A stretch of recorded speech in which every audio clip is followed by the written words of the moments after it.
नमस्कार मित्रों।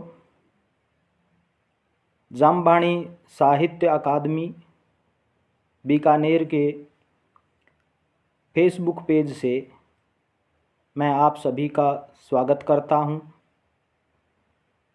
यदि मेरी आवाज़ आप लोगों तक पहुंच रही है तो कृपया कमेंट बॉक्स में अपने संदेश लिख करके मुझे सुनिश्चित करें ताकि हम अपनी बात को जारी रख सकें, आगे बढ़ा सकें। जामबाणी साहित्य अकादमी बीकानेर कोविड के इस दौर में जब लोगों का मिलना जुलना बहुत मुश्किल हो गया है, संतोष बिश्नोई जी, मनमोहन जी, आपका हार्दिक स्वागत, नमस्कार। मेरी आवाज़ ठीक पहुंच रही है, इसका मतलब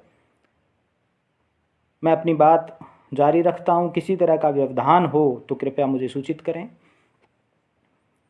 कोविड के इस दौर में जब पूरी दुनिया ठहर सी गई थी तो जामबाणी साहित्य अकादमी ने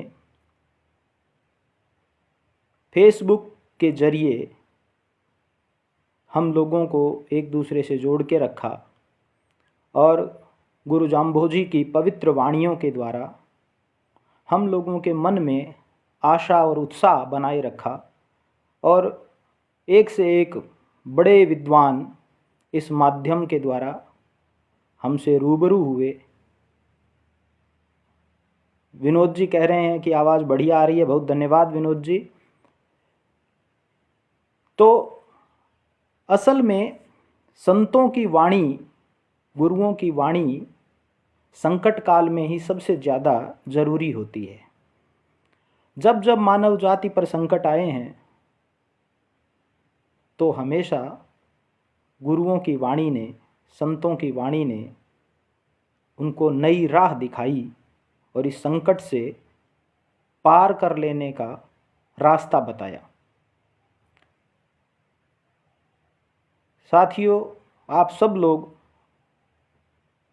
इस मंच पर उपस्थित हैं, मैं उन सब का स्वागत करता हूं और जामबाणी साहित्य अकादमी का आभार व्यक्त करता हूं कि उन्होंने मुझे आप सब से रूबरू होने का अवसर दिया और आप सब से मुखातिब होने का अवसर दिया। मैं गुरु महाराज की कुछ वाणियों के हवाले देते हुए और ऐतिहासिक पृष्ठभूमि में गुरु जाम्भोजी के महत्व के ऊपर मैं बात आज करूंगा। और आज का हमारा विषय जो हमने रखा है, गुरु जाम्भोजी और उनकी वाणी का वैशिष्ट्य।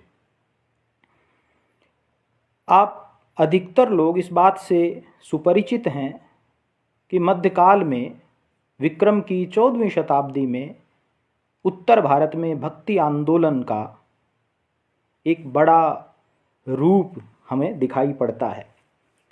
भक्ति आंदोलन असल में तत्कालीन परिस्थितियों की उपज था और भारतीय धर्मप्राण जनता के भीतर जो एक जड़ता आ गई थी, सामाजिक धार्मिक कुरीतियाँ, रूढ़ियाँ घर कर गई थी।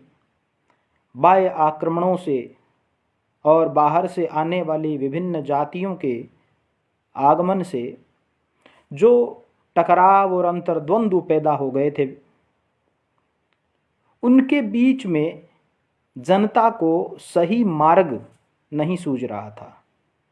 और ऐसे वक्त में जब संकट काल होता है, जब कुछ अंतर्द्वंद्व का समय होता है, तो कुछ ऐसे असामाजिक तत्व जनता का फ़ायदा उठाने लगते हैं। उन्हें यह समय स्वर्णकाल की तरह लगता है। असामाजिक तत्व भांति भांति से जनता के धन और उनके सुकून को हड़पने की कोशिश करते हैं।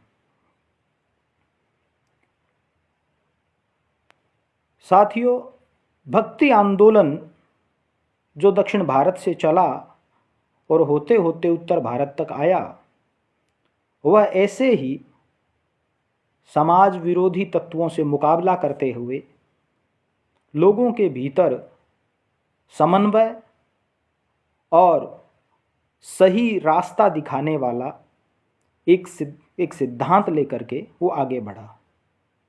उत्तर भारत में एक वाक्य बड़ा प्रसिद्ध है, भक्ति द्राविड़ी उपजी लाए रामानंद, प्रगट किया कबीर ने सप्तदीप नवखंड। भक्ति द्राविड़ी उपजी, संसार में सौदे होते हैं, बहुत सौदे होते हैं संसार में जगदीश जी। तो भक्ति द्राविड़ी दक्षिण भारत में इसका उद्भव हुआ और वह धीरे धीरे उत्तर भारत की तरफ बढ़ी और कबीर ने इसे लोकप्रिय बनाया। साथियों, इसी दौर में जब कबीर की वाणी पूरे उत्तर भारत में गूंज रही थी और कबीर ने आम जन के लिए, साधारण जन के लिए एक नया मार्ग खोला। उन्होंने धर्म और समाज में आए वितंडावाद के विरुद्ध मोर्चा खोला और उन्होंने सामान्य से सामान्य मनुष्य को जीने का एक मार्ग दिखाया। धर्म की ऐसी नई व्याख्या की कि जिसमें ईश्वर और मनुष्य के बीच के तमाम अवरोधों को उन्होंने दूर करने का प्रयत्न किया। बीच में जितने मध्यस्थ हैं जो ईश्वर के नाम पे जनता से टैक्स वसूली करते हैं, एक तरह से वे बिचौलिए हैं, उन तमाम बिचौलियों को उन्होंने दूर करने की कोशिश की और उन्होंने कहा कि ईश्वर और मनुष्य के बीच में कोई दूरी है ही नहीं। तेरा साईं तुझ में ज्यों पुहपन में वास, कस्तूरी के मृग ज्यों फिर ढूंढे घास। हे मनुष्य, तेरा ईश्वर तो तेरे भीतर है, जैसे फूल के भीतर खुशबू होती है। फूल के अंदर उस खुशबू को आप देख नहीं पाते, छू नहीं पाते, महसूस कर सकते हैं। उसके लिए कहीं और जाने की ज़रूरत नहीं है। अब उसी तरह आपका ईश्वर आपके भीतर है। और यह बात बड़ी क्रांतिकारी थी। इसके लिए एक साहस जुटाने की ज़रूरत थी। समाज और धर्म के तमाम ठेकेदारों से लोहा लेने की ज़रूरत थी, जिसे कबीर ने बखूबी निभाया। लेकिन साथियों, ठीक इसी वक्त जब कबीर की वाणी उत्तर भारत में गूंज रही थी, राजस्थान की पुण्य धरती पर एक महान संत का अवतरण हुआ। और वे संत कोई और नहीं, गुरु जाम्भोजी थे। जाम्भोजी का समय कबीर से बहुत बाद नहीं है। कबीर का जन्म मोटे तौर पे 1398 ईस्वी सन के 1398 के आसपास माना जाता है और गुरु जाम्भोजी का 1451 ईस्वी के लगभग। कहने का मतलब तकरीबन 50 साल का अंतर उनके बीच है।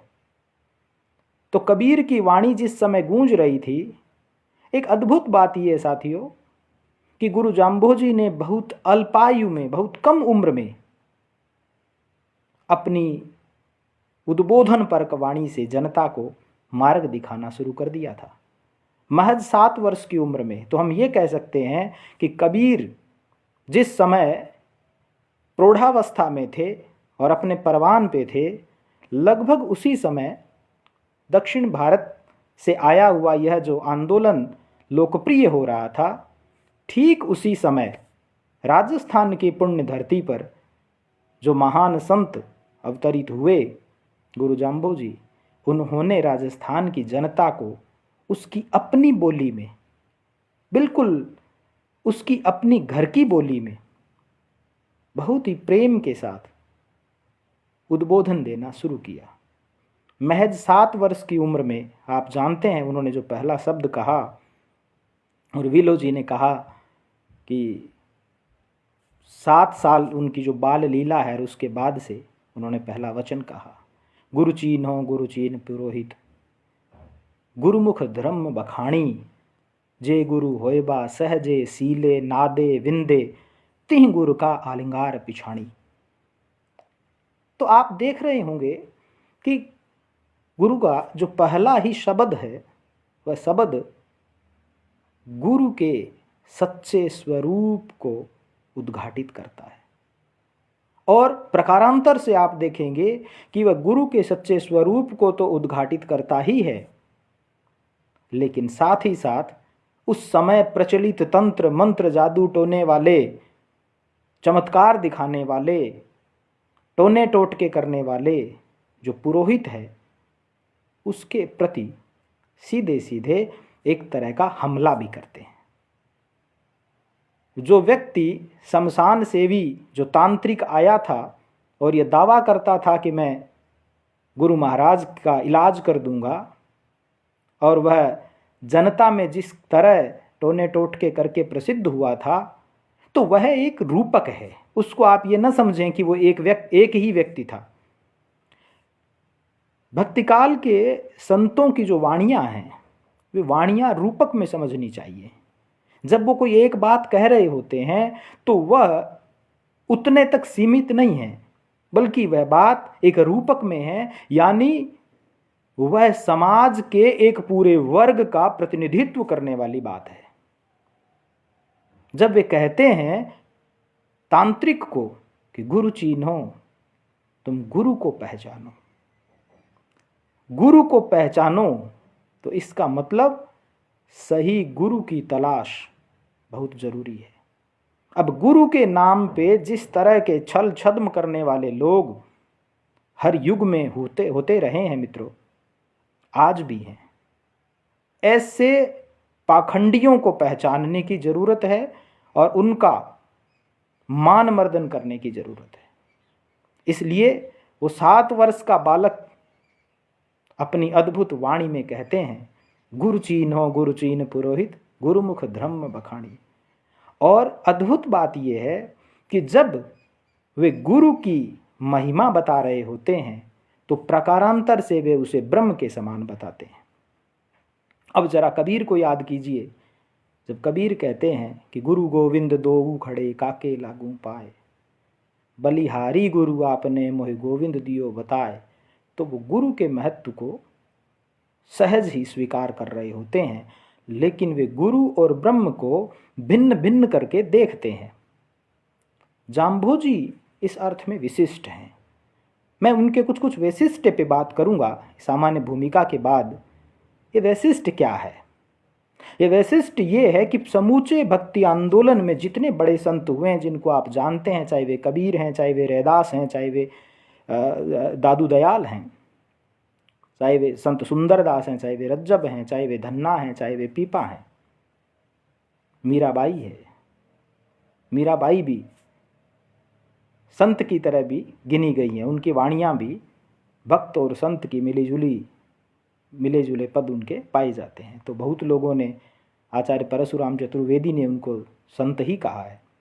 तो वहाँ उनके भीतर एक निरीह भाव है और वो गुरु के जरिए ईश्वर तक पहुँचना चाहते हैं।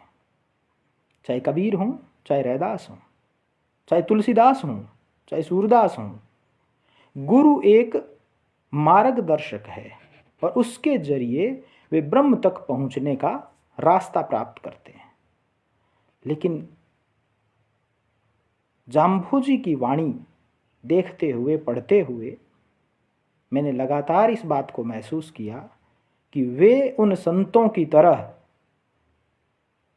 गुरु को ईश्वर तक पहुंचने का माध्यम नहीं कहते, बल्कि वे तो गुरु और ब्रह्म को एकाकार, एक रूप ही कहते हैं। वे जब गुरु की महिमा का बखान कर रहे होते हैं तो वे ब्रह्म का रूप ही व्यक्त कर रहे होते हैं।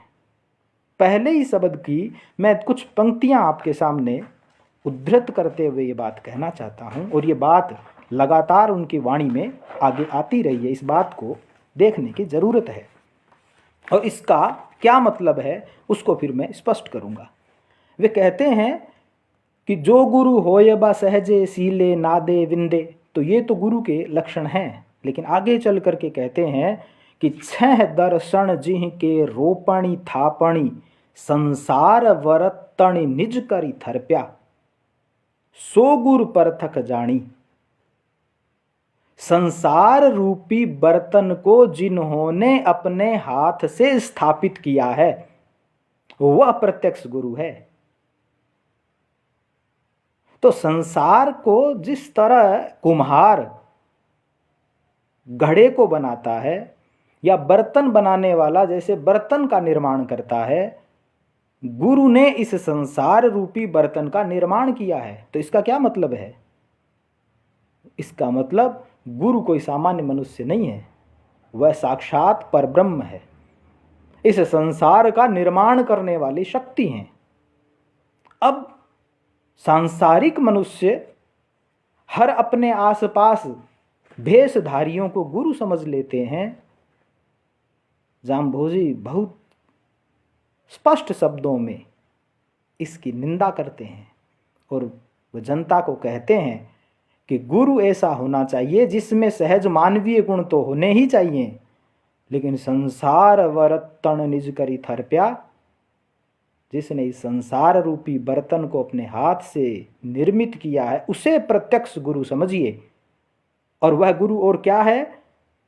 जिह के खरतरी गोठ निरोतरी वाचा रहिया रुद्र समाणी, जो स्वयं रुद्र के समान है और जिसके बारे में वाणी भी कह नहीं सकती, निरोतरी वाचा। और आगे चल करके वे जब भी उनसे कोई पूछता है कि आपका स्वरूप क्या है, आप क्या हैं, तो बार बार वे एक ही बात कहते हैं, मैं अपरंपार भया, मैं तो उस अपरंपार का ही स्वरूप हूं। जब यहां कुछ नहीं था, जब पवन न हूंता, पानी न हूंता, ना हूंता धर गेणारू, जब न धरती थी, न पवन थी, न पानी था, के हूंता धुंधकारू, इस सृष्टि से पहले जब न हवा थी न पानी था, न धरती थी, न आसमान था, न सूरज था, न चंद्रमा थे, न तारे थे, केवल कुछ धुंध धुंध था, मैं तब भी था। इस शब्द के अंत में गुरु कहते हैं, जाम्भोजी कहते हैं कि मैं तब भी था और वड़ी वड़ी होइसा, मैं बाद में भी होऊंगा। जब कुछ नहीं था तब मैं था, जब कुछ नहीं होगा तब मैं होऊंगा। इसका मतलब वे सामान्य मनुष्य नहीं है, वे अन्य संतों की भांति ब्रह्म की व्याख्या करते हुए खुद को ब्रह्म से बिल्कुल अभिन्न साबित करते हैं। जब आप कबीर, रैदास इत्यादि को पढ़ेंगे, दादू दयाल को पढ़ेंगे, सुंदरदास को पढ़ेंगे, रज्जब को पढ़ेंगे, तुलसीदास, सूरदास को पढ़ेंगे, तो वे स्वयं को ब्रह्म के भक्त की तरह प्रस्तुत करते हैं, उनके एक साधक की तरह प्रस्तुत करते हैं। जाम्भोजी इस अर्थ में विशिष्ट हैं। और इसीलिए जो आस्तिक लोग हैं, जो अवतारों को मानते हैं, उन्होंने उन्हें साक्षात ईश्वर का अवतार कहा है। वे साधक के तौर पे ब्रह्म की साधना नहीं करते, बल्कि जब भी वे ब्रह्म का वर्णन करते हैं तो खुद को उससे अभिन्न साबित करते हैं। यह जाम्बोजी की पूरे संत परंपरा में उनका वैशिष्ट्य है। इसको रेखांकित किए जाने की जरूरत है, जिसके ऊपर सामान्यतया लोगों ने बात नहीं की है। उन्होंने अवतारवाद कह करके, अवतार सामान्यतया भारत में परंपरा है, हर किसी को अवतार घोषित कर दिया जाता है। लेकिन जाम्भोजी की उनकी वाणियों को देखते हुए कोई दूसरा अवतार घोषित करे न करे, लेकिन वे जब ब्रह्म के स्वरूप की व्याख्या करते हैं, तब फिर या तो आप अगर आस्तिक नहीं हैं तो फिर एक ही तरीका है, तब फिर आप शंकराचार्य के अद्वैतवाद से उन्हें जोड़ सकते हैं। अहम ब्रह्मास्मि, मैं ही ब्रह्म हूं। तो मुझ में और ब्रह्म में कोई अंतर नहीं है। जब कुछ नहीं था तब मैं था, जब कुछ नहीं होगा तब मैं होऊंगा। तो यह उनका एक वैशिष्ट्य है जिसकी तरफ मैं आप सबका ध्यान आकर्षित करना चाहता था। एक और बात जाम्भोजी को पढ़ते हुए मैं एक रिसर्च स्कॉलर की तरह आपसे बात कर रहा हूं कि कुछ नई तरीके से उनको देखा जाए। आप तत्कालीन संतों को देखिए, विशेष करके राजस्थान में 2 संत जाम्भोजी से पहले हो चुके हैं, जो सामान्यतः जनता जिनको जानती है। ऐसे बहुतेरे संत हुए होंगे जिनके बारे में जनता को जानकारी नहीं है। निकी चतुर्वेदी मैम कह रही हैं, मैं आपकी बात से असहमत नहीं हूँ। ठीक बात है कि अवतारवाद को नकारा नहीं जा सकता। मैं कह रहा हूँ कि अगर कोई नास्तिक हैं, वो कहे कि नहीं अवतारवाद से मैं सहमत नहीं हूँ, तो फिर उन्हें इस बात से तो सहमत होना पड़ेगा कि फिर मनुष्य और ब्रह्म में कोई अंतर नहीं है, क्योंकि जाम्भोजी की वाणी इस बात को बार बार उनको पढ़ते हुए वे कहीं भी एक साधक की तरह वे ब्रह्म की खोज में नहीं जाते हैं। जैसे कबीर कहते हैं कि कबीर कुत्ता राम का मुतिया मेरा नाम, गले राम की जेवड़ी जित खींचे तित जाऊं। या फिर रेदास कहते हैं प्रभु जी तुम चंदन हम पानी, वाला जो छंद है, तो वहाँ वे लगातार एक साधक की तरह जाते हैं। लेकिन जाम्भोजी खुद को साधक की तरह ईश्वर के यहाँ उसकी खोज में नहीं जाते हैं। हाँ, वे मनुष्य को जरूर प्रबोधित करते हैं कि विष्णु विष्णु तू भण रे प्राणी। तो प्राणी तुम ये करो, इसका मतलब अपने बारे में वे चुप हैं, अपने बारे में ये बात नहीं कहते हैं। तो ये वाणी उनको पढ़ते हुए ये बात पे विशेष ध्यान देने की आवश्यकता है। तो मैं ये बात कहना चाह रहा था। तो एक और बात जिसकी तरफ मैं ध्यान दिलाना चाह रहा था कि राजस्थान में जाम्भोजी से पहले 2 संत धन्ना और संत पीपा जी महाराज गागरोन के राजा थे, और संत धन्ना टोंक के पास एक गांव वहाँ के रहने वाले थे। ये कबीर के समकालीन और कबीर के गुरु भाई कहे जाते हैं कि संत रामानंद के जो शिष्य मंडली हैं उनमें इन दोनों का नाम है, धन्ना और पीपा। लेकिन इन दोनों ने कबीर को बहुत स्नेह से याद किया है, कबीर को बहुत याद किया है। जब उनकी वाणियों में बार बार कबीर के उल्लेख आते हैं, और यहाँ तक कि रैदास ने भी, जो बनारस के ही रहने वाले थे, काशी के ही थे, उन्होंने भी कबीर को याद किया है। लेकिन इस बात को भी नोट किया जाना चाहिए कि जाम्भोजी की वाणी में कबीर का कोई उल्लेख नहीं मिलता, जबकि वे कबीर के लगभग समकालीन हैं। जब कबीर की उम्र के बारे में कहते हैं कि कबीर लगभग 100 बरस से ज़्यादा जिंदा रहे थे, इस पृथ्वी पे रहे थे, तो इस लिहाज से कबीर का जब इस संसार से जाना हुआ तो कम से कम जाम्भोजी 50 साल के रहे होंगे। इसका मतलब वे उनसे अपरिचित नहीं रहे होंगे, क्योंकि कबीर जिस तरह देशाटन करते थे, देश भर में घूमते थे, और उनकी वाणियाँ जिस तरह से लोकप्रिय हो रही थीं, तो राजस्थान तक उनकी वाणी न पहुंची हो, ऐसा हो नहीं सकता। और जबकि संत धन्ना और पीपा जो राजस्थान के ही हैं, और वे कबीर को याद कर रहे थे, तो जाम्भोजी की वाणी में कबीर का उल्लेख नहीं मिलता। इसके 2 मतलब हो सकते हैं, निष्कर्ष इसके 2 हो सकते हैं। एक बात तो ये कि कबीर की स्थापनाओं से गुरु जाम्भोजी सहमत ना हो, विशेष करके निर्गुण की जो व्याख्या कबीर करते हैं और जिस तरह वे निर्गुण के स्वरूप को उद्घाटित करते हैं और तमाम अवतारवाद, मूर्ति पूजा, मंदिर मस्जिद, तमाम चीज़ों का खंडन करते हैं, हो सकता है कि जाम्भोजी उनसे सहमत ना रहे हों, क्योंकि जाम्भोजी की वाणी में अवतारवाद की प्रतिष्ठा है।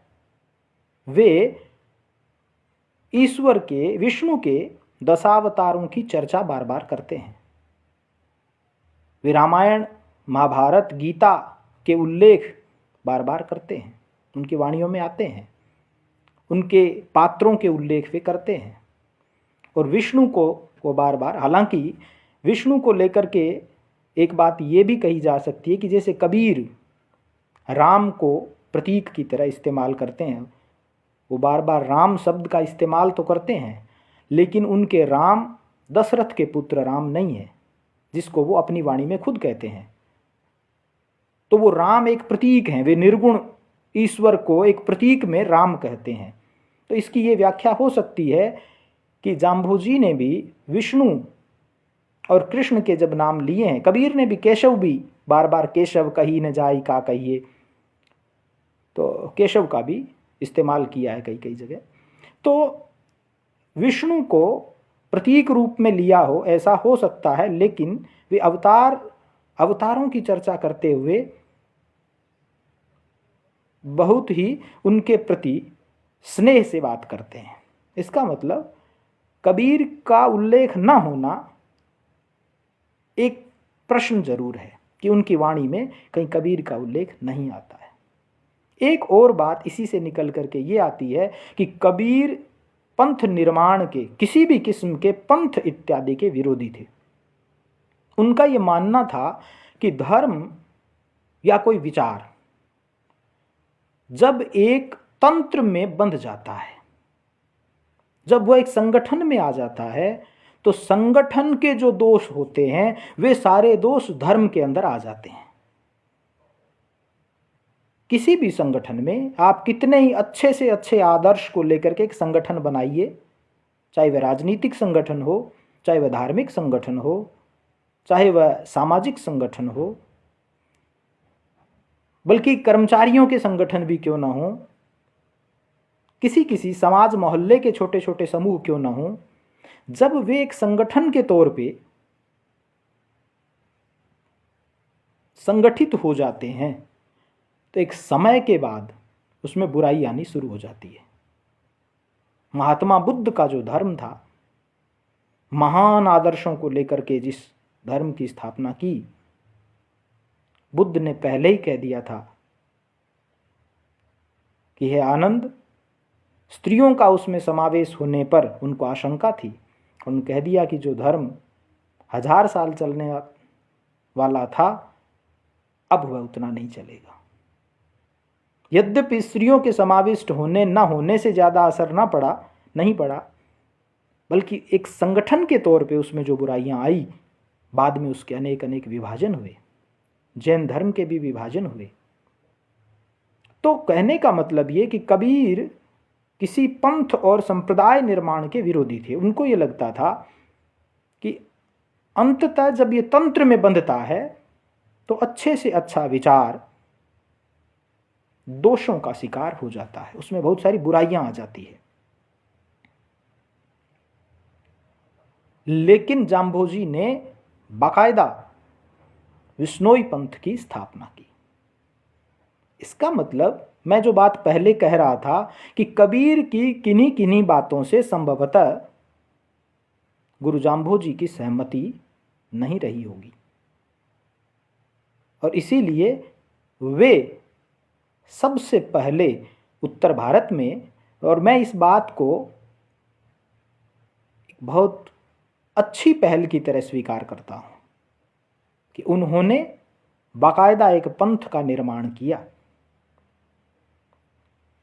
कबीर के प्रभाव से ज़्यादातर संतों ने पंथ निर्माण से परहेज रखा था, लेकिन जाम्भोजी ने पंथ का निर्माण किया। और जब यह पंथ का निर्माण हुआ तो बाद में आप देखेंगे कि एक पूरी परंपरा चली। उसके बाद कबीर का भी पंथ बना, गुरु नानक देव ने भी पंथ की स्थापना की, दादू पंथ भी स्थापित हुआ, चरणदासी पंथ भी स्थापित हुआ, रामस्नेही पंथ भी स्थापित हुआ, तमाम तरह के पंथ और संप्रदाय स्थापित हुए।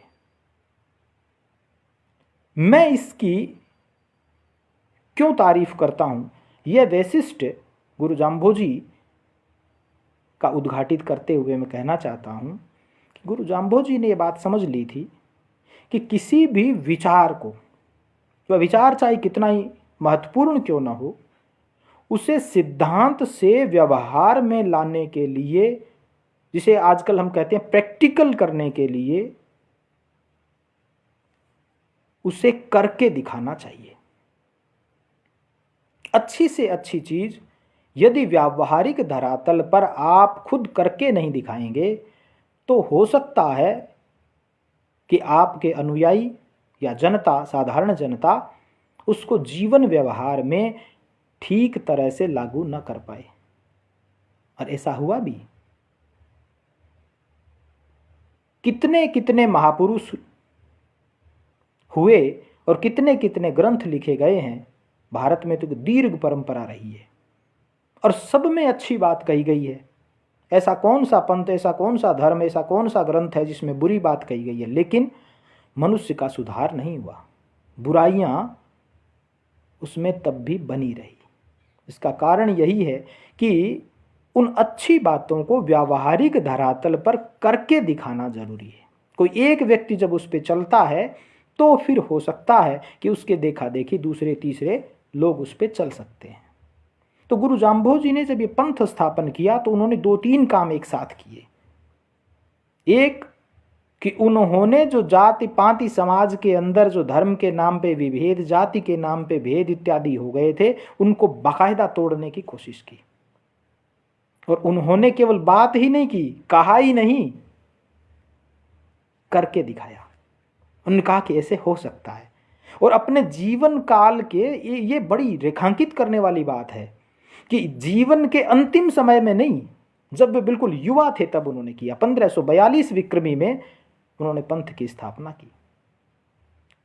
तो वो अपने सामने एक लंबा वक्त रख के चले कि जिसमें वे व्यावहारिक धरातल पर आने वाली कठिनाइयों को समझ सकें और उसको दूर कर सकें।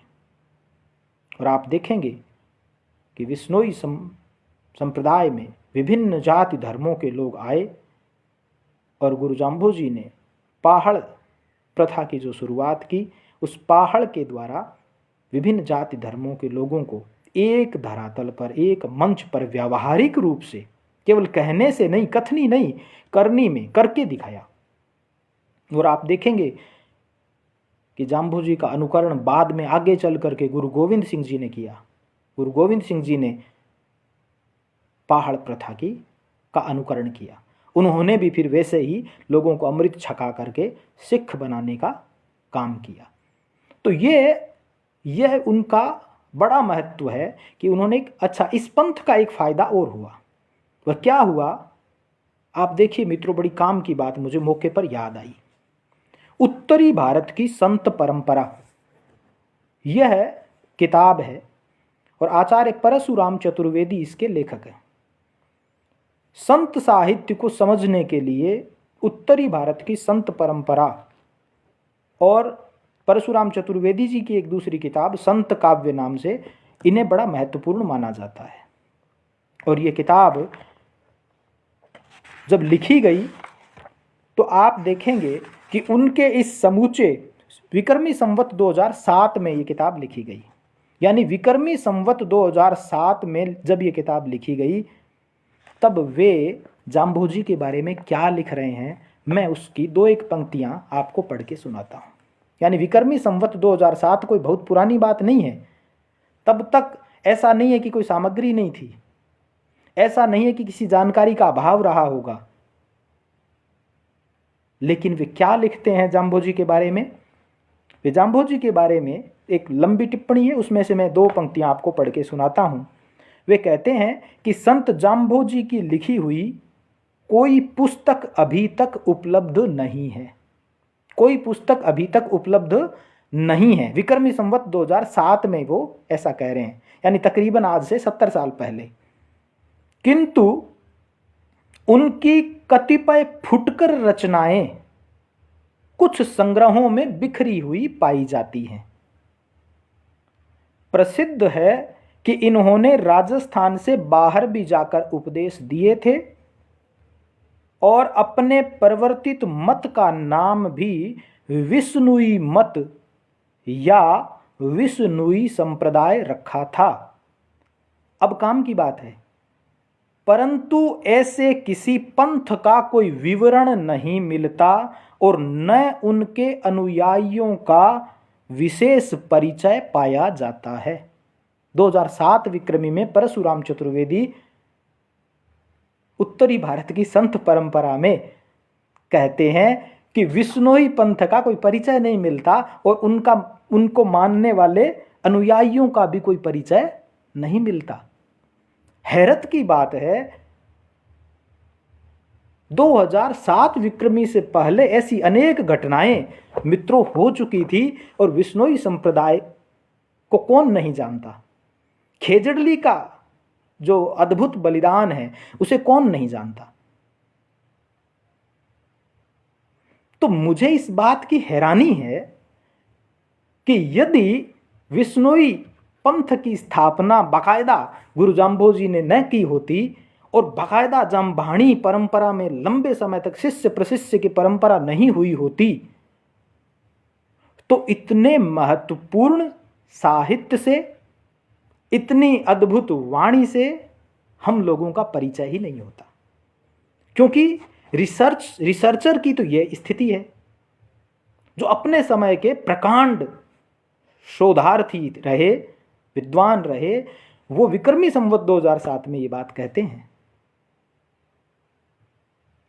तो इस पंथ स्थापन का सबसे बड़ा फायदा, जिसे मैं समझता हूं, इसके दो उदाहरण हैं मेरे सामने, तीन। गुरु नानक देव ने भी बाद में पंथ स्थापन का काम किया, यद्यपि उन्होंने अपने जीवन के अंतिम वर्षों में जाकर के ये किया, जब उन्हें लगा कि अब उनका शरीर साथ नहीं दे रहा है, तो अपने साथ रहने वाले एक शिष्य को उन्होंने गुरु अंगद के नाम से बाकायदा गद्दी नशीन करवाया और खुद उनके चरण स्पर्श करते हुए उनको भेंट दी और बाकी लोगों को कहा कि आप भी इनको गुरु मानिए। और उनकी रचनाओं को संग्रहित करने का काम भी गुरु परंपरा में शुरू हुआ। इसलिए आप देखेंगे कि बहुत सारे संतों की वाणियाँ, यहाँ तक कि कबीर की भी वाणियाँ, रैदास की भी वाणियाँ गुरु ग्रंथ साहब की वजह से बची रहीं।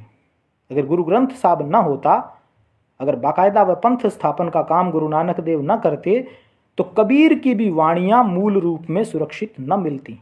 इतने सारे उसके अंदर प्रक्षिप्तांश शामिल हो गए, रैदास की वाणियाँ उसमें न मिलती। तो यह अद्भुत काम गुरु जाम्बोजी समझ रहे थे, इसलिए उन्होंने कबीर की अपने समय की भरपूर लोकप्रियता के बावजूद उन्होंने पंथ निर्माण का काम किया और फिर उनके देखा देखी पूरी परंपरा चली। और दादूपंथी साहित्य जो बचा, उसके पीछे भी वही बड़ा कारण है कि उनके शिष्य प्रशिष्यों की परंपरा में उनके शिष्य रज्जब ने पूरे दादूपंथी साहित्य को सरवंगी नाम से इकट्ठा किया और वह सुरक्षित रह पाया। तो यह जो वैशिष्ट्य है गुरु जाम्बोजी का, इसे मैं रेखांकित करना चाहता हूँ कि उन्होंने पहली बार इस बात को समझा, महसूस किया कि पंथ निर्माण का अपना महत्व है और जिसकी वजह से यह इतना महत्वपूर्ण साहित्य जो है वो हमें उपलब्ध हो पाया और ये महत्वपूर्ण साहित्य हमें मिल पाया। एक और बात,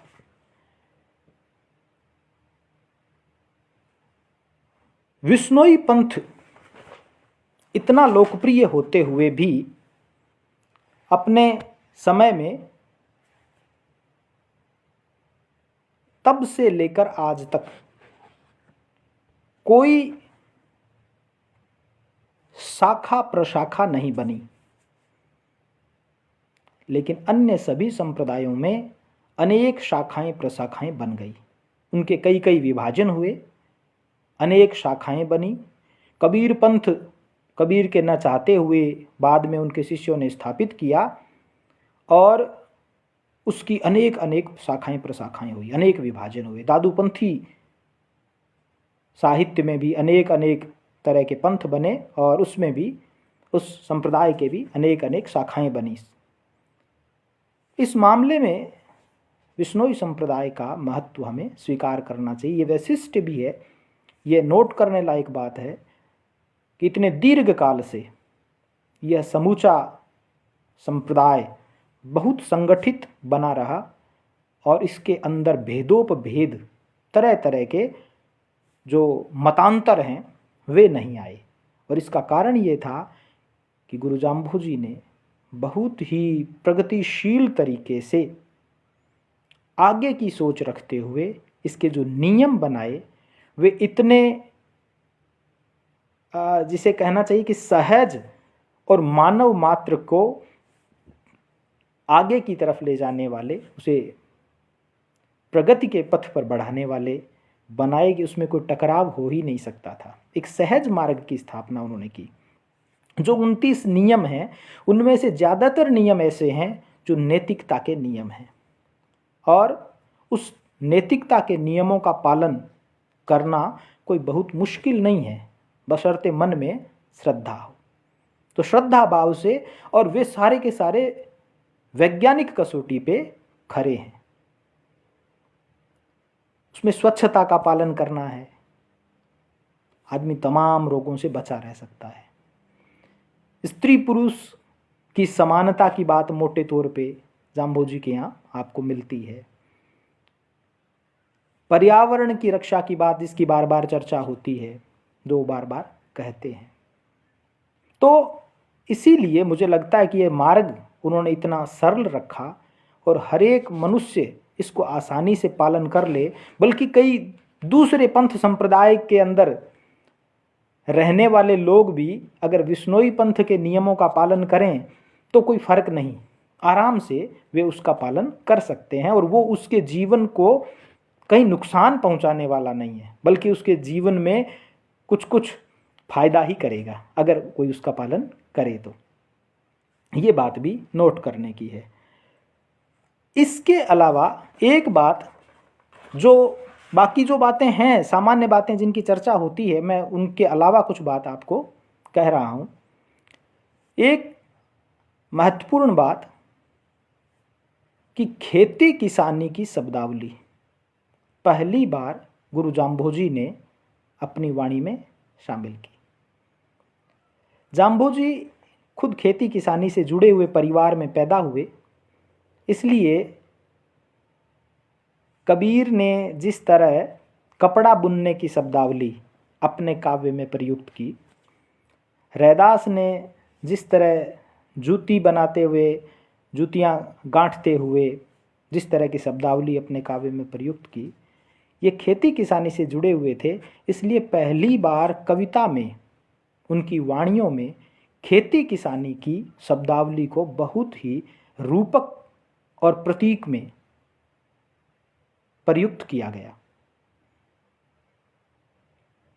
वे एक उदाहरण से मैं आपको ये बात बताना चाहता हूँ। वे कहते हैं, भूमि भली किरसाण भी भलो, कि ये एक रूपक है। अगर आपको अच्छी फसल लेनी है तो उसके लिए धरती अच्छी होनी चाहिए। भूमि भली किरसाण भी भलो, वूठो है जे वाइये, करसण कियोत ने ही खेती, तिसिया साख निपाइये, लूणी चूणी लियो मुरतब कियो, कण काजे खड़ गाहिये, कण तुस झेड़ो होय नवेड़ो, गुरुमुख पवन उड़ाइये, पवना झोले तुस उड़ेला, कण ले अर्थ लगाइए। पूरी खेती की जो प्रक्रिया है वो पहली बार कविता में आती है। पूरी हिंदी की कविता को आप देख जाइए, इस तरह खेती किसानी के रूपक के जरिए बात कहने वाला कोई और रचनाकार आपको दिखाई नहीं देता खेती के रूपक के जरिए। और आगे चल करके जैसे एक और उनका बड़ा प्रसिद्ध छंद है, वह भी उसी खेती किसानी से जुड़ा हुआ है।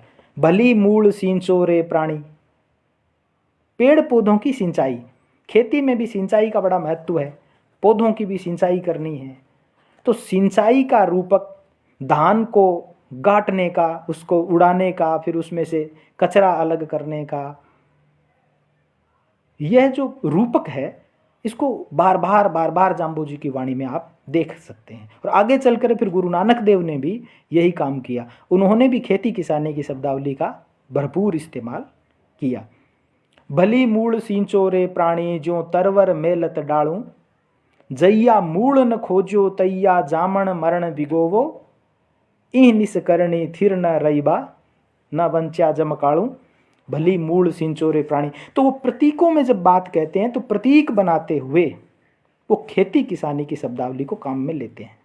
और ये बात मुझे बहुत अच्छी लगती है कि अपने परिवेश के प्रति उनका जो लगाव है और जनता को अपने परिवेश से जोड़ करके अपने आसपास के रूपकों के जरिए वो गहन से गहन ज्ञान की बात समझा पाई। वे लोगों के बीच संवाद करते थे, उनकी पूरी वाणी संवाद में है। हर एक बात उन्होंने किसी प्रश्न के जवाब में कही है।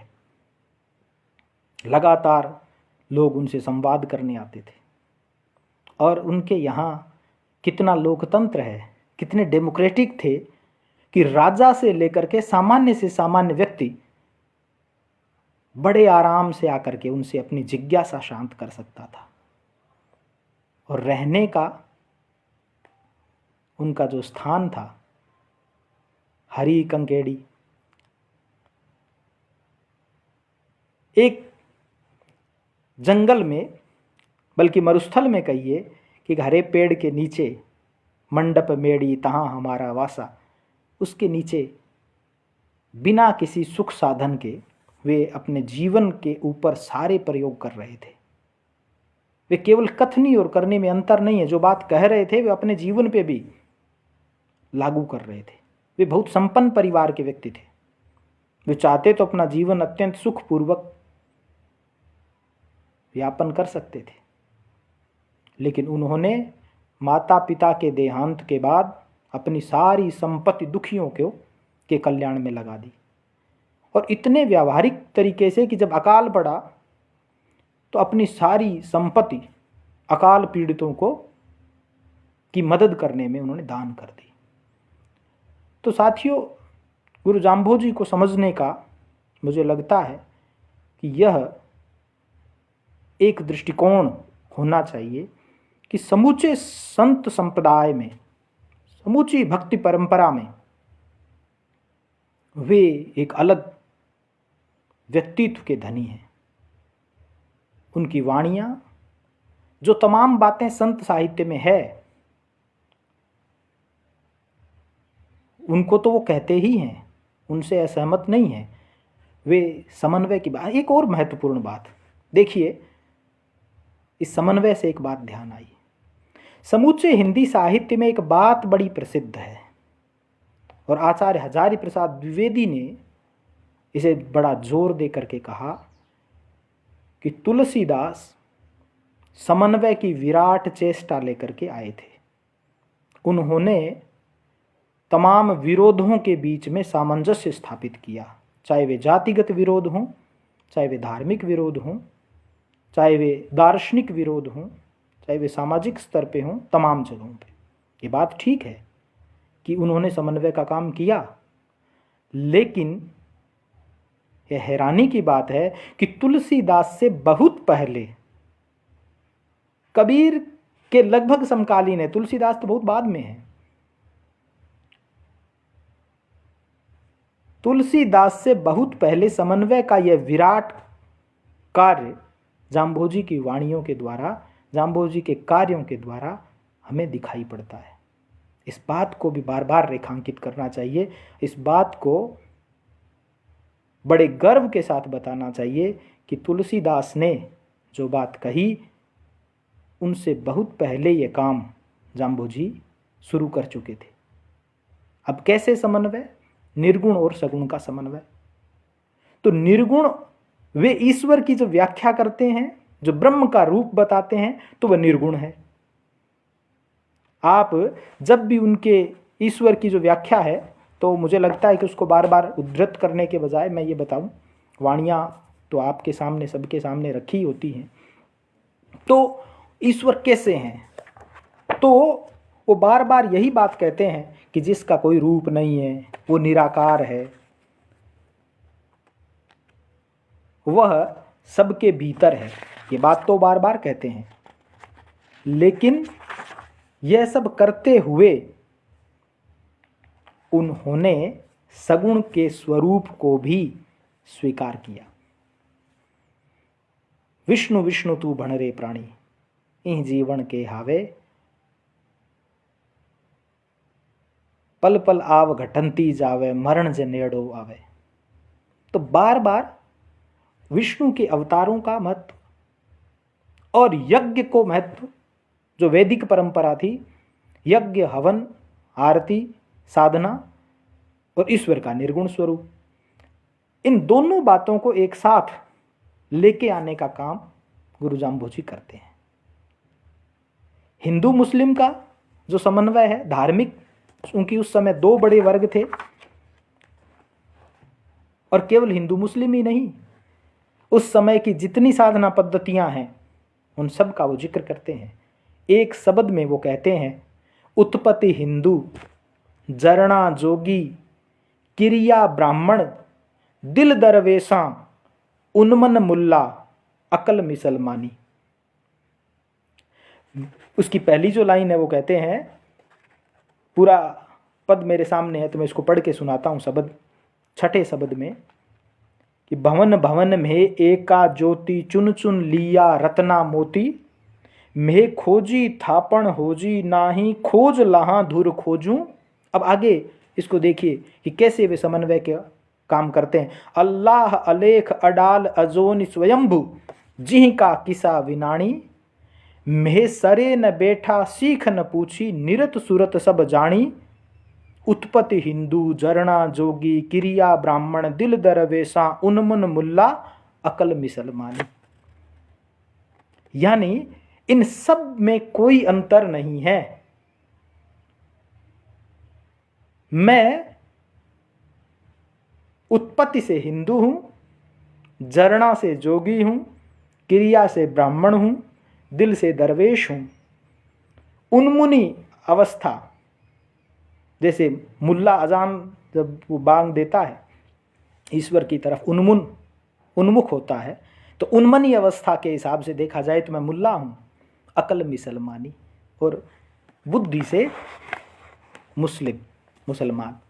तो इस तरह का ये जो समन्वय है, ये वो क्यों कर रहे हैं?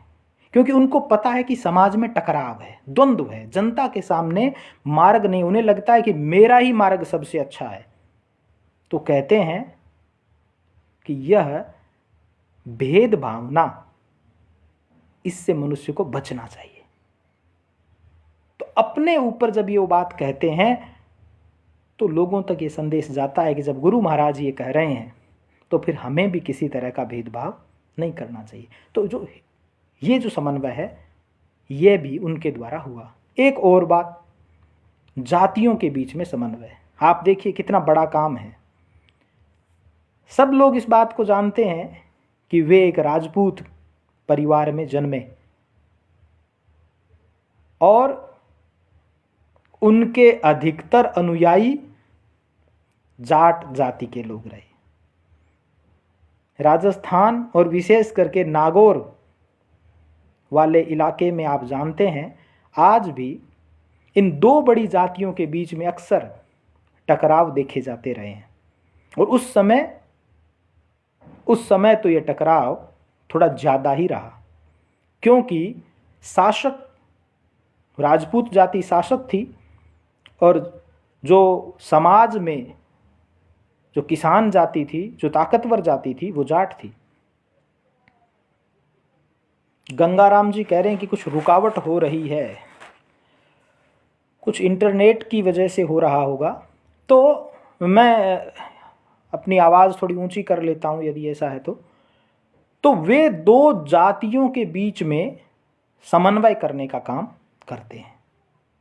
और केवल दो जातियां नहीं, अनेक जातियां, उसमें चारण भी हैं, उसमें मेघवाल जाति के लोग भी हैं, उसमें मुसलमान भी हैं, उसमें जाट भी हैं, उसमें राजपूत भी हैं।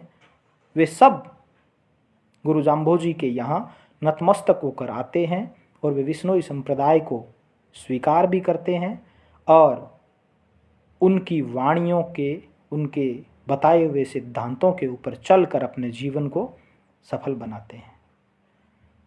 तो चाहे वो दार्शनिक समन्वय का काम हो, चाहे वो जातिगत समन्वय का काम हो, चाहे वो धार्मिक समन्वय का काम हो, वे सारे काम तुलसीदास से बहुत पहले गुरु जाम्भोजी शुरू कर चुके थे। इस बात के ऊपर हमारा ध्यान जाना चाहिए और हमें बड़े गर्व के साथ यह बात, विशेष करके राजस्थान के लोगों को बड़े गर्व के साथ ये बात कहनी चाहिए कि भक्ति आंदोलन में जो महत्वपूर्ण काम हुए उनमें से अधिकतर काम गुरु जाम्भोजी के द्वारा किए गए, शुरू हुए और बाद में वो परंपरा के तौर पे आगे चलते रहे। इस बात को भी विशेष करके नोट करना चाहिए। एक और महत्वपूर्ण चीज़, समय का मुझे ठीक ठीक ध्यान नहीं है कि क्या समय हो गया है, तो यदि ज़्यादा समय मैं ले रहा हूँगा तो मुझे आप लोग बताइएगा कमेंट करके। एक महत्वपूर्ण बात, स्त्री पुरुष की समानता। उस पूरे मध्ययुगीन समाज में स्त्री की स्थिति क्या थी, यह जानने के लिए आप समाजशास्त्र और इतिहास की पुस्तकों का अध्ययन कर सकते हैं। स्त्री जो है उसे समाज में दबा छुपा करके रखने का प्रयत्न होता था, उसे एक वस्तु की तरह समझा जाता था, खरीद बेचान तक भी उसका होता रहा, उसका कोई स्वतंत्र अस्तित्व नहीं था। और भक्ति आंदोलन में मीरा से पहले कोई बड़ी स्त्री संत आपको दिखाई नहीं देती है उत्तर भारत में। इसका बड़ा कारण यही है, दक्षिण में तो जरूर है लेकिन उत्तर भारत में कोई बड़ी स्त्री संत या भक्त आपको दिखाई नहीं देती हैं, क्योंकि बाहर निकलने का अवसर ही नहीं है, उसको पढ़ने लिखने का, दार्शनिक और धार्मिक चर्चा करने का उसको अधिकार ही नहीं था। ऐसे समय में गुरु जाम्भोजी की जो सोच है वो अपने समय से कितनी आगे थी और कितनी महत्वपूर्ण थी कि उन्होंने अपने नैतिक नियमों में स्त्री के आराम का तो बंदोबस्त किया ही, कि उसे उसकी शारीरिक क्षमताओं को देखते हुए, कुछ विशिष्टताओं को देखते हुए उसके लिए थोड़ा आराम का बंदोबस्त होना चाहिए। वो तो वो करते ही हैं। इसके अलावा जब उनसे पूछा गया, किसी ने, एक प्रसंग है जिसमें लोग आते हैं और पूछते हैं कि हमने तो सुना है कि आपके तो स्त्री भी है, आप तो घरबारी भी हैं, आप तो ये भी हैं। उसका जो जवाब देते हैं, तो उस प्रसंग को छोड़ दीजिए, लेकिन वो जवाब बड़ा महत्वपूर्ण है। उस जवाब में वो छंद आप देखिएगा, वह शब्द आप देखिएगा, तैया तैया मासू तैया सांसू। वो कहते हैं कि हाँ ऐसा है, वह स्त्री तो मेरे भीतर ही है। और हे भले मनुष्यों, स्त्री और पुरुष में तुम भेद क्यों करते हो? जैसे पुरुष सांस लेता है वैसे स्त्री भी सांस लेती है, जैसा उसके अंदर मांस मज्जा है उसी तरह पुरुष में जैसे स्त्री में। तो पुरुष और स्त्री में ये भेदभाव तुम करते ही क्यों हो?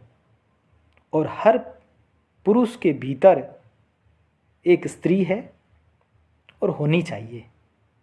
उस शब्द के भाव आप लेते हैं तो बड़ा महत्वपूर्ण व क्रांतिकारी पद मुझे लगता है कि उस दौर में वे कहते हैं कि स्त्री और पुरुष में कोई भेद ही नहीं है।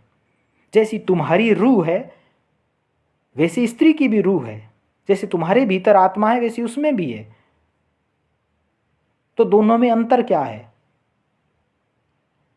पूरे उत्तर भारत के संत साहित्य में यह बात सबसे पहले जाम्भोजी कहते हैं और आगे चल करके गुरु नानक देव कहते हैं। यह भी बड़ी अद्भुत बात है कि गुरु नानक देव ने बहुत सारी बातें उनके अनुकरण में कहीं या अपने से कहीं, लेकिन यह है कि गुरु नानक देव के यहाँ भी ये बात मिलती है। गुरु नानक देव स्त्री के महत्व को पंड जमीये पंड निमिये, वो वाला जो छंद है बड़ा महत्वपूर्ण है, जिसमें वो लास्ट में कहते हैं सो किमि मंदा आखिए जी जम्मे राजानु।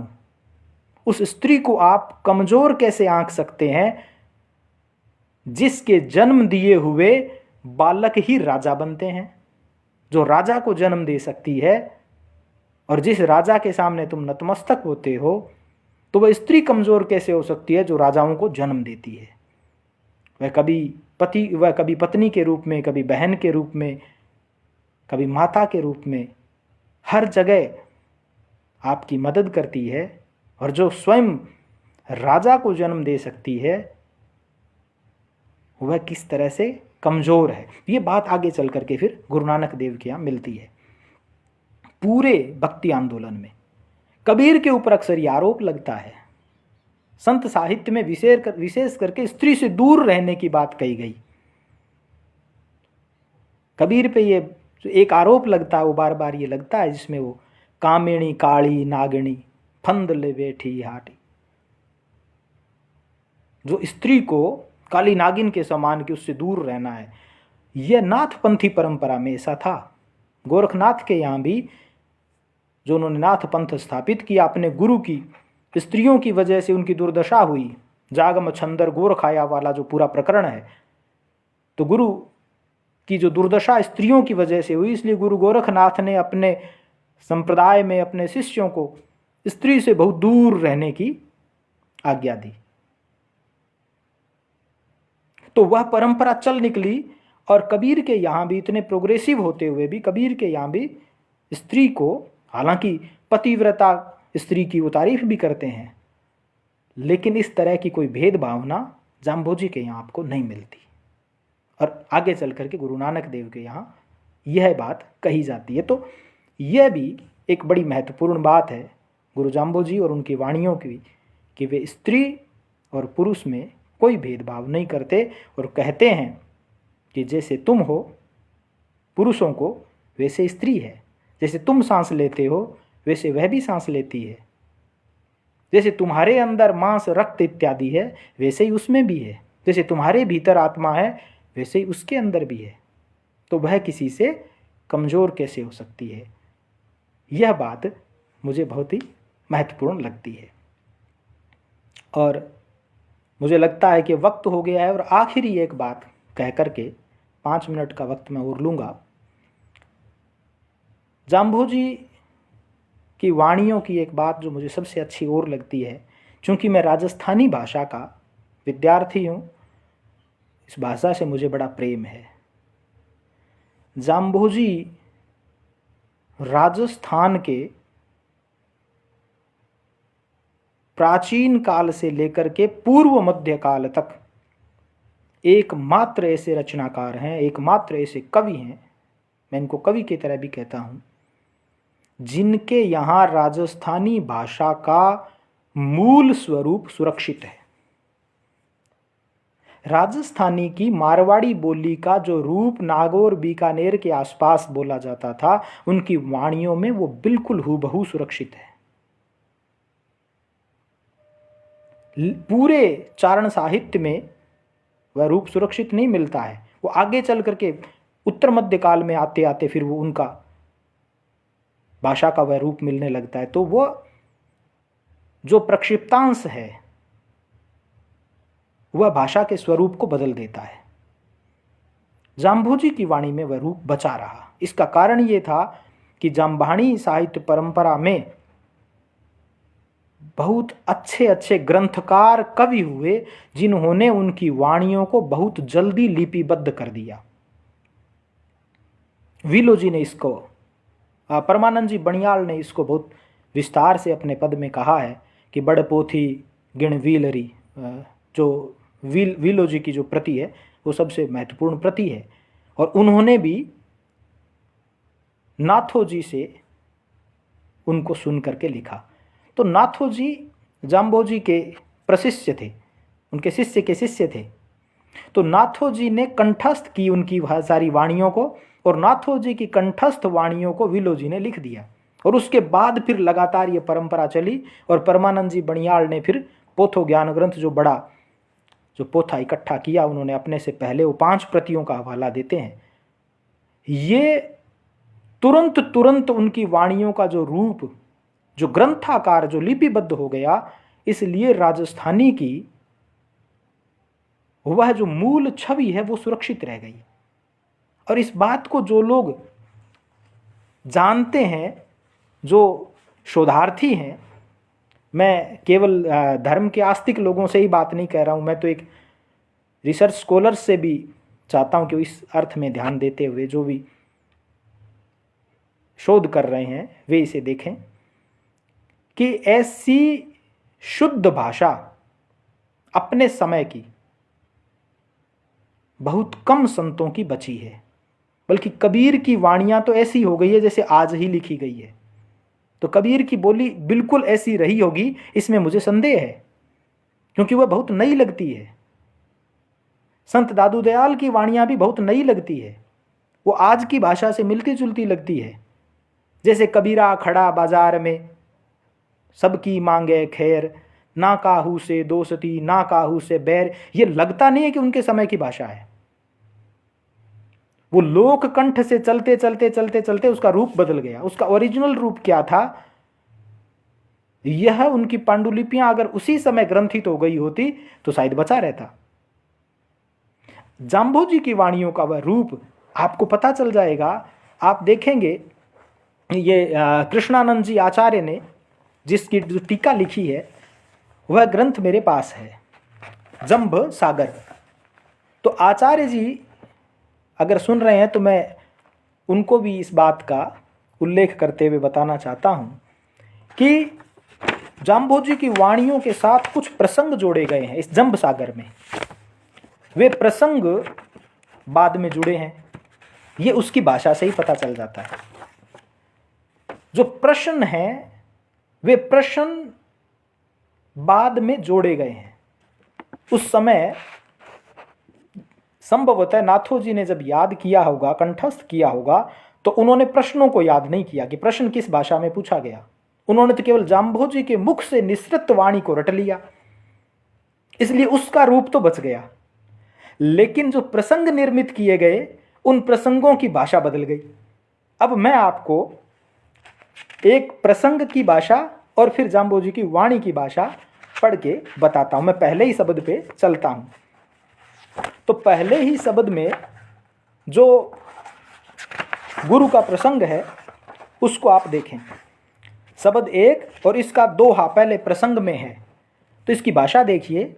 हांसा लोहट ने कहे, सुनो बात चित लाए, बालक मोटो बोले नहीं, कोई जतन कराए। अब ये राजस्थानी का ओरिजिनल रूप नहीं है, ये ब्रज का रूप है, ये ब्रज भाषा है। चूंकि बाद में ब्रज भाषा साहित्यिक भाषा हो गई थी एक दौर में मध्यकाल में, तो जितने जो रचनाकार लिख रहे हैं वो सब ब्रज से प्रभावित हैं, इसलिए यह राजस्थानी का रूप नहीं है। हांसा लोहट ने कहे, सुनो बात चित लाए, बल्कि ये कुछ कुछ खड़ी बोली और ब्रज का मिश्रित रूप है। और फिर आगे एक दोहा है, वह भी प्रसंग बाद में निर्मित किया हुआ है। तब सो द्विज आय के लाघव कियो उपाय, देवी को सुमरत तवे इंद्र बाहन में सराय। अब ये जो भाषा है, और फिर अब उनकी जाम्बोजी की वाणी की भाषा देखिए तो आपको अपने आप पता चल जाएगा। गुरचीन हो गुरचीन पिरोहित, गुरुमुख धर्म बखाणी, जे गुरु होयबा सहजे होयबा। अब ये होयबा जो है ये राजस्थानी, करबा जाबा आबा, अब ये होयबा ये रूप बचा हुआ है। जे गुरु होयबा सहजे सीले नादे विंदे, तीन गुरु का आलिंगार पिछाणी। अलंकार का आलिंगार हो जाता है। पिछाणी, पिछाड़ना, पहचानना, पिछाड़ना, अब ये राजस्थानी का ये मूल रूप है।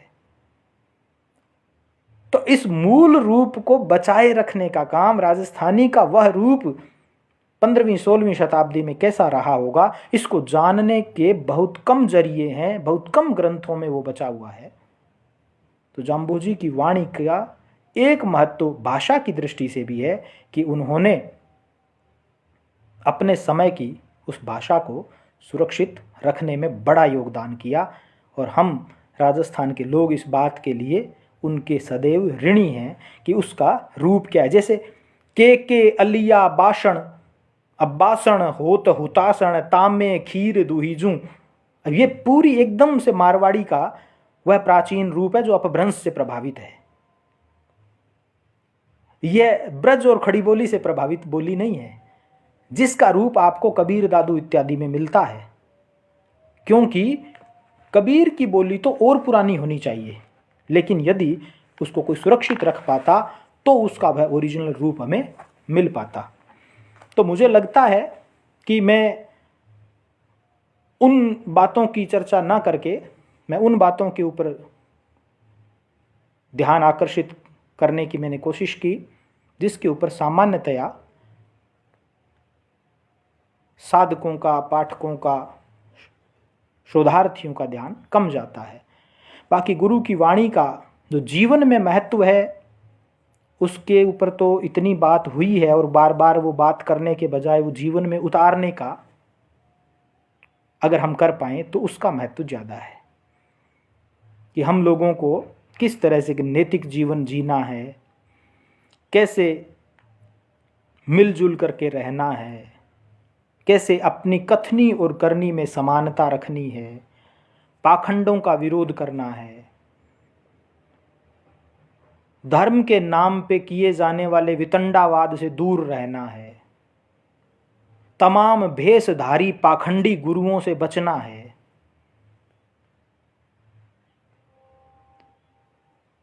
और सबसे महत्वपूर्ण बात कि कैसे सिर सांटे रूख रहे तो भी सस्तो जान,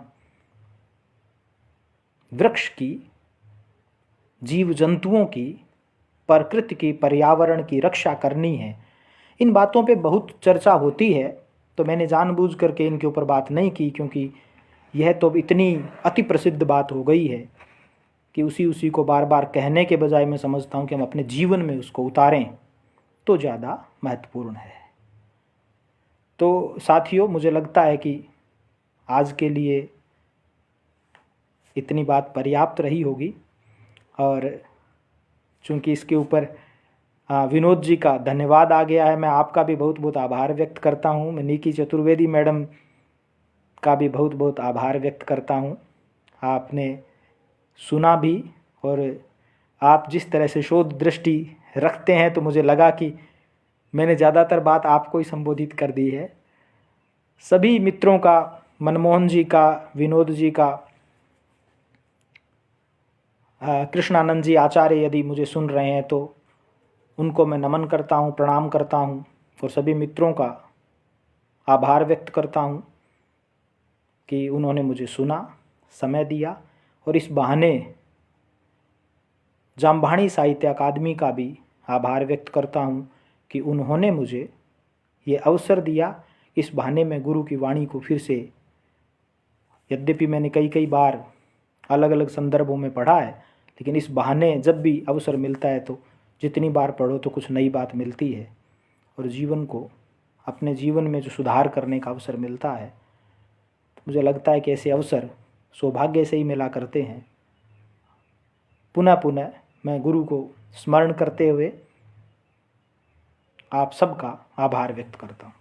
धन्यवाद।